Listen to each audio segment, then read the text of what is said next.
بسم اللہ الرحمن الرحیم۔ السلام علیکم ورحمۃ اللہ وبرکاتہ۔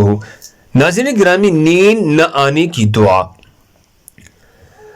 حضرت خالد ابن ولید رضی اللہ تعالیٰ عنہ صحابی رسول ہے۔ انہوں نے حضور صلی اللہ علیہ وسلم سے شکایت کی کہ مجھے رات کو نیند نہیں آتی۔ رسول اللہ صلی اللہ علیہ وسلم نے جواب میں فرمایا، جب تم بستر پر لیٹو تو اللہ تعالیٰ سے یہ دعا کر لیا کرو، اللہم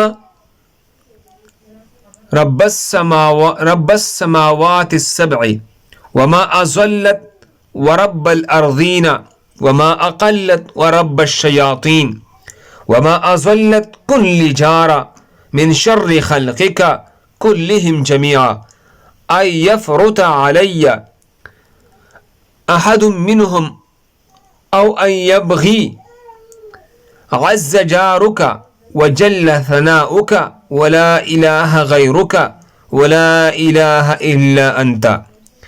یہ دعا جامع الترمذی میں موجود ہے۔ اللہ ہم سب کو اس پر عمل کرنے کی توفیق عطا فرمائے۔ جزاکم اللہ۔